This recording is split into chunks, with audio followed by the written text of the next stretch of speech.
rapport boobu li ci gën a retaan lu mooy ki def rapport bi moment bi mu koy def. moom ñëwagul ci Prodac.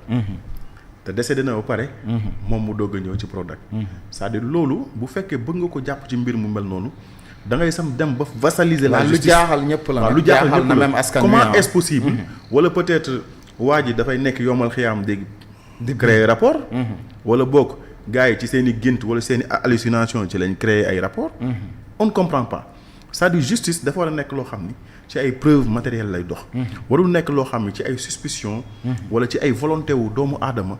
wala ci gis-gisu doomu aadama. wala ci desiderata wu politiciens yi lay doxee. justice dafa war a nekk loo xam ni. warul nekk entre les mains d'une seule entité. dafa war a nekk loo xam dañ ko war a libérer. parce que man li ma jàppoon mooy ñoom en tant que ay jeunes. bu ñu arrivé au pouvoir li ñuy njëkk a def mooy libérer la justice. fexe ba am une justice indépendante. perception bi sénégalais yi doon am ni justice bii kat dañ koy manipuler. justice bii kat bu mun ne ko jàppal diw daf koy jàpp. justice bii kat ki féete ci pouvoir bi bu ko jàppee du dem instruction waaye boo nekkee ci opposition bu ñu la jàppee bu ñu amul preuve bu ñu la téye dañ lay def instruction au moins nga toog fa benn 6 mois.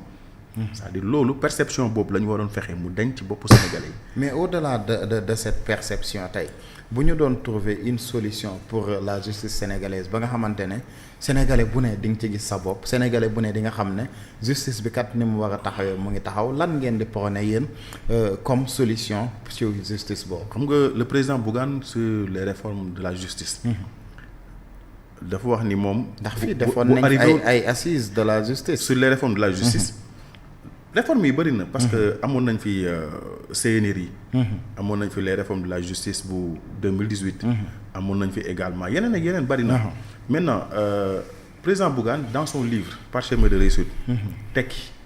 bi mu ñëwee def ni man su ma yoroon Sénégal yàlla bu dogalee bañ dénk ma réew mi su may def attelage gouvernemental du ma am ministère de la justice. ministère de la justice du am ci sama attelage gouvernemental. damay créer conseil supérieur de la justice. mu nekk un pouvoir indépendant le conseil supérieur de la justice day li koy composé moom mooy magistrats yi. avocats yi le corpus judiciaire les notaires ak les universitaires. am des membres de la société civile ak ñoo xam ne sax ci assemblée nationale dañuy am seen droit de regard. bu boobaa corpus boobu ki nga xam ne moo ëpp probité morale et intellectuelle moo gën a nekk ancien ba pare. gën a xam li nga xam moom mooy justice. kooku moom mooy nag le président du conseil supérieur conseil de la justice. léegi conseil boobu bu ñu demee ba nga xam ne tabb nañ ko président bu mooy def office de garde des sceaux. bu boobaa dafay indépendant par rapport ak li nga xam mooy l'exécutif le conseil supérieur de la justice. bu boobaa pour promouvoir seen pair wala ñuy gérer seen carrière ni ñu koy defee dañ koy defee sous forme d'élection ci seen biir. maanaam day mel ni comme tribunal des pairs bi nga xam moom la journaliste yi amoon. bu sanction waree am wala promotion waree am ñoom ñoo koy étudier en leur sein. indépendamment du pouvoir exécutif. bu boobaa yenn dossiers yi dinañ ko mën a gérer seen biir duñu am la mainmise de l'exécutif. dañuy nekk un corpus boo xam ne wala benn corps boo xam ne c'est indépendant. donc il faut juste couper le cordon ombilical. voilà cordon ombilical bi tey boo xoolee Pastef ci vision boobu. lañ bëggoon jaay Sénégal parce que quoi que l'on puisse dire Ousmane Diagne bi mu fi nekkee. c'est un homme aguerri. qui s'y connaît nit la boo xam na juste ni muy doxee. wax na leen ko ba tàyyi même à l'Assemblée nationale bu kenn compter ci man pour may def pression sur la justice. te yàlla daf ko jox dëgg ñoom bi ñu ñëwee kaas loolu jooy ko ba sonn parce que 83 morts yi dañu war a def justice nangam ñu indi le numéro 2 du parti wala bokk Yacine Fall. jox ko appareil bu toll ni justice mu ñëw di ko vassaliser mais bi mu ñëwee est-ce que dafa tax. l'histoire des 83 morts ñu tiré ko au clair. Est-ce que dafa tax l'histoire de la réduction des comptes sénégalais am ci satisfaction. chaque jour déception bi day gën a yokku. la preuve tey pour donner de la forme par rapport ak li nga xam mooy accusation yi mu doon def. dem na bay génn naan téléphone yu diw dafa am ay film porno nangam. c'est-à-dire benn ministre bu wàcc ba ci niveau. bu ñaaw trop ci Sénégal bu nekk loo xam déception bu mag la ci sénégalais yi. donc lu mel noonu dañ jàpp ni bu ñu amoon un corpus judiciaire indépendant loolu dinañu jëlee ci mbir yu ni mel. bu boobaa buñ ne diwkat dafa heurter ay nit dafa doon dawal mandi wala dafa dawal gaañ nit. donte ci pouvoir bi la bokk duñ ko mën a utal certificat médical wala ñu utal ko kayitu dof. pour permettre que mu gën a génn ci mbir yi. li ñu bëgg daal mooy justice boo xam ni dafa indépendant te gëm sa bopp. loolu la proposé ci biir livre bi nga xam moom le président Bougane def mooy il nous faut un conseil supérieur de la justice. ministre de la justice bañati di figurer ci attelage gouvernemental. parce que ministre de la justice premier ministre moom moo koy commandé. moom ci boppam day wax ak procureur général. procureur général wax ak parquet bi. les cordons ombilicaux boobu liaison boobu il faut ñu couper ko. pour ñu am une justice indépendante. tey suñu desee toujours ci kaawu Pape Ngagne Ndiaye boo ci amoon kàddu wala message bi nga koy lancer wala di ko lancer waale la justice sénégalaise lan lay doon. amoon li may jàpp moom mooy tey régime bi actuellement dafa nekk ci déclin. régime la boo xam ni actuellement. dafa nekk di wàcc. Pastef 2023 Pastef 2024 ku ne xam ni moo nekkoon pigam. moment bi bu ñu demee ba commencé di jàpp ay chroniqueurs di jàpp ay journalistes di jàpp ay politiciens di tëj. di xool ñan ñooy les voix discordantes pour ñu jéem leen minimiser. ñoom nañ comprendre ni les hommes passent mais les institutions demeurent. ñu jéem a fexe ba jox justice. li nga xam ni mooy ses lettres de noblesse. parce que justice Sénégal mooy dernier rempart bi nga xam ni. sénégalais bu jàq foofu nga nar a dem taxaw pour ñu jox la dëgg wala ñu àtte la. donc waruñu xool ambition wu benn nit. wala volonté wu benn nit wala meru benn nit. justice di ko fajal. justice warul nekk le bras armé de l'exécutif. justice dafa war a nekk pour le contribuable sénégalais. en attesté boo xoolee balance bi nga xam moo koy symboliser. justice warul tooñ waaye itam justice warul faral kenn. moo tax le cas Pape Ngagne Ndiaye dama jàpp ni justice na jéem a tirer au clair cette affaire. tourner la page ñu xool ci li nga xam moo gën a essentiel. ñu jublu ci bu ko defee Sénégal mën a jëm kanam. d'accord en tout cas merci beaucoup ñu jàll waxtaane tuuti ci recours bu ñu bëggoon def muy ñu ci bari ci opposition bi surtout le groupe parlementaire de ñenn ñu nekk fële ci Assemblée nationale ginnaaw ba la majorité voté la loi sur la modification des codes électoral sur article 29 article 30 ñoom dañu defoon annonce quand même ñu ne dinañ déposer recours et defe naa ne ñaari fan moom moo des et boobu ba tey déposer guñ recours ci dernière nouvelle yi ñenn ñi ñu ngi wax ne recours bi sax far opposition bi nee na ñu bàyyi nañ ko am ñeneen aussi ñu démarqué wu ci député yi ku ci mel ne Pape Djibril Fall ku ci mel ne Thierno Alassane Sall ku ci mel ne Tafsir Thioye ñoom nee nañ génnuñu ci mais le seul hic mooy dañoo motalagul li war a tax lim gu war a tax ñu war a mën a dem déposer ji mbir moomu naka nga ko jàngatee. ça fait peur parce que tey dañ jàpp ni dans une démocratie normale. recours dafa bokk ci principe yi. effectivement.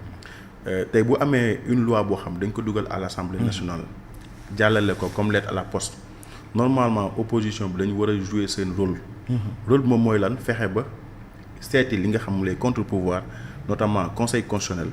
ñu saisir ko def ci li nga xam mooy recours. bu ñu defee recours boobaa conseil constitutionnel dina mën a trancher ni lii kat loi bi esprit bi lii la lii ak lii baaxu ci mu raxas ko ba mu set dindi nga xam moo ci baaxul jébbalaat ko Assemblée nationale. wala ñu jéem a fexe nañu xool beneen yoon la ñuy def. mais tey lii bu amee ci opposition ça fait peur. parce que ñun li ñu doon jooy mooy législature boo xam ni daanaka 13e bi moo ko tane. 14e bi moo ko tane. parce que tey boo xoolee 15e législature bi boo ci dindee les députés de l'opposition. amul benn député boo xam ni mën na valoir son pesant d'or amu ci. député yu fa nekk yépp ñi fay nekk di xalamal Ousmane Sonko wala di ko wayal. wala di ko tàggal ay maamam wala nekk fa di xas la première institution du pays président de la République donte ay opposants lañ ñun suñu gisee la première institution du pays ñu toog di ko désacraliser mais du ñu neex te fan lañ koy defee fi nga xam mooy Assemblée nationale nga xam ni foofu dafa war a nekk un contre-pouvoir nekk un pouvoir indépendant ñi fay légiférer ñi xool li nga xam mooy intérêt population bi ñu taxaw di ko fa défendre mais bu dem ba foofu la ñuy jëlee di désacraliser les institutions di jéem a xalamal benn nit pour satisfaire à ses ambitions personnelles loolu damay jàpp ni 15e législature bi déception totale la excepté l'opposition boo dindee opposition bi ñoom Aïssata Tall Sall ñoom Tafsir Thioye nga dindi ñoom Pape Djibril Fall ñoom Thierno Alassane Sall nga dindi ci opposition bi da ngay gis ni dara desatul ci 15e législature mais man sama problème mooy lan moo tax on ne peut pas avoir une opposition boo xamante ne nañ mën a def face parce que quand dinañ mën a def face parce que tey ñaaw na trop nga dégg ñu ne la dañu matalagul te 17 personnes normalement la ñuy soxla mu manqué 4 personnes et loolu c'est pas du tout normal parce que xam nañ ñu nekk ci assemblée te nekk ay députés de l'opposition bari nañ fa lool. waaw xam nga loolu du ci opposition bi en tant que grand ensemble. mais loolu ci problème mu nit ki la. nit ki moom moo war a am dignité ba du def le jeu du pouvoir. parce que quoi que l'on puisse dire même bu amee ay micmac ci suuf. même bu amee loo xam ne ñu ngi koy traîner ci suuf. ñu ngi koy trimballer ba nit ñi am na ay suspicions yoo xam ne ñu commencé jóg. mais loolu dama jàpp ni problème mu nit la problème mu dignité la problème mu responsabilité individuelle la d'abord avant muy nekk mbirum opposition. et beneen bi aussi da nga koy gisee ci beneen angle mooy. xam nga dañ doon wax naan il faut que le pouvoir arrête le pouvoir. pour ñu mën a am équilibre. effectivement nga xam ni mbir yi du sooxe. mais tey boo xoolee assemblée nationale nu mu bindu. dañu am une majorité bu écrasante 130 députés la ñu am. opposition bi pratiquement lim ci am c'est 35 députés. mais loolu nag pour ñu jouer le jeu du pouvoir. parfois ñuy débaucher wala def yenn pratiques yi. dafay yomb pouvoir bi. maintenant lii nag dafay nekk cas d'école. pour askan bi prochainement. bien vrai que pédagogie la woon nit boo ko falee jox ko pouvoir. da nga koy accompagner avec les moyens. effectivement pour que mu mën a gouverner. pour que mu mën a légiférer pour que mu mën a def dara ci réew mi. dara bañ a bloquer. mais lii cas d'école la. dama jàpp ni waroon nañ mën a fexe ba nga xam ni assemblée nationale dafay garder un peu son équilibre. ba nga xam ni yenn mbir yi du jàll automatiquement tey booy xool L29 L30 bi mais ñëpp wax nañ ko. la palissade la. soxlawul ngay xam dara ci droit pour xam ni. c'est une loi taillée sur mesure pour le compte d'une seule personne. mais ñoom weddi nañ lool bu baax. mais c'est la communication. parce que tey yow yaa ma gën a xam ni nit boo ko bettoon muy sàcc sax dina la ma sàccu ma boo ko bettee muy nelaw mu la noo nelaw ma loolu lañ mën a wax mënuñu la wax ni en tant que député dañuy voter loi yi pour Ousmane Sonko mën a éligible. mais ñëpp xam nañ ni. li tax ñi jàllale ko en procédure d'urgence. c'est parce qu'il y a une personne qui se nomme Ousmane Sonko. boo xam ni li ko frappé mooy inéligibilité. parce que rabat d'arrêt bi dugg na mbir mi revêtir na l'autorité de la chose jugée. kon yow da nga jàpp ne. ba fii ñu toll ci politique bi ni muy fonctionner nii Ousmane Sonko tey le premier ministre du Sénégal dafa inéligible pour élection yi di ñëw. buñ ko tegee ci yoon Ousmane Sonko mënatul bokk ci élection lu dul 2030.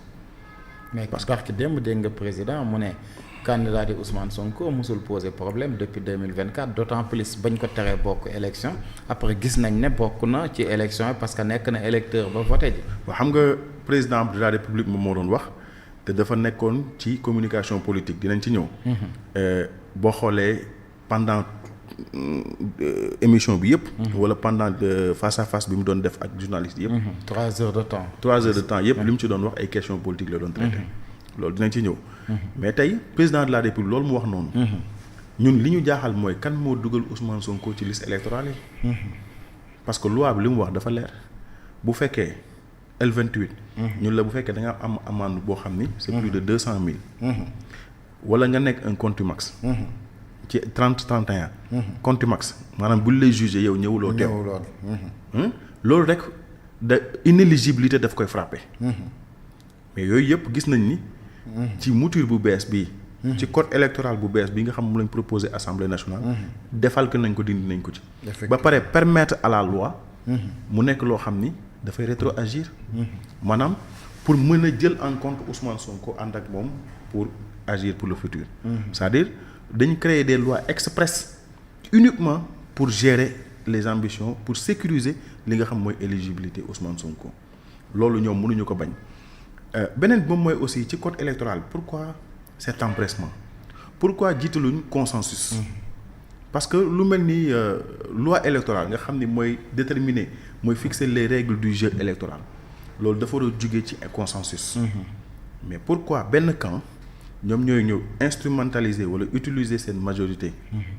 à l'Assemblée nationale pour faire passer une loi léegi ñu war a appliquer ko pour tout le monde suba. on peut se retrouver ak koo xam ni normalement bu ñu xoolee warul mën a éligible. tey mu nekk suñu président de la République. wala mu nekk koo xam dafay nekk à l'Assemblée nationale.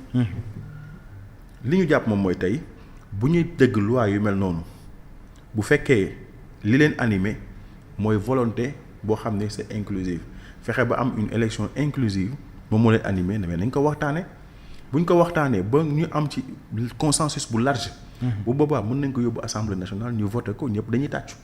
parce que dañuy wax ni c'est l'émanation des aspirations populaires. mais lii dafa jógee ci PASTEF mu nekk un projet de loi xumtoo ko ba si yàgg ñu xëy rek comme loo xam ni xiinul rek xëy taw. ñu jàllale ko assemblée nationale ni lii lañ bëgg a def lii lañ bëgg a def mais président de la république bi muy wax. ñun dañ jàpp ni dafa nekkoon dans sa communication politique. te comme nee na ba léegi PASTEF la nekk. te daf ñu waxoon ci lu yàggul dara. ni premier ministre bi moom dafa def 10 ans pour fal ko. moom ci 10 jours mu fal ko. moom ci logique nu muy def ba fal premier ministre la nekk. ñun dañ jàpp ni ci ay stratégie am la nekk ci ay mbiri boppam lañ nekk. mais loolu est-ce que jógul ci loolu bu yàgg est-ce que génnu ci. waaw xam nga man ba léegi man mënuma gëm ni.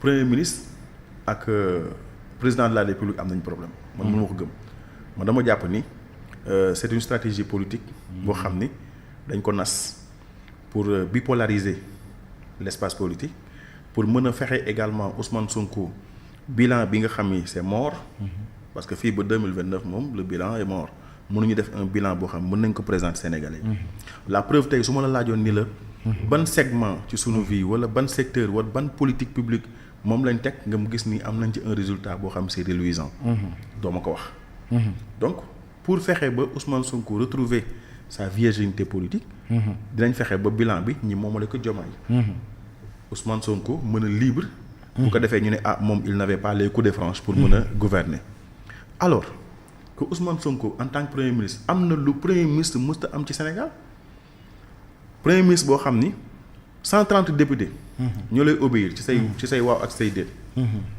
presque administration Sénégal ñi ci nommé ñëpp ay Ousmane Sonko la ministres yi dans leur écrasante majorité y compris des ministères de souveraineté ministres de souveraineté ñu ci bëri Ousmane Sonko la ñu déggal yow premier ministre ñu loger le petit palais premier ministre mosul am loolu jox la jet privé wala boog nga yor jet privé boo xam nga ciy doxantoog moom fu la neex ci àdduna bi premier ministre mosul am loolu Sénégal yow defoo benn résultat amul benn résultat boo xam ni le premier ministre Ousmane Sonko mën na ko teg ci table ni lii laa def dina présenter son bilan. non le bilan sera le bilan sera day nekk loo xam ni du nekk lu palpable lu concret bilan bi dafay nekk loo xam ni c'est. da nga jàpp bilan bi wax rek la. non bilan bi c'est de la communication c'est de la poudre de perlimpinpin pour amuser la galerie loolu kese la.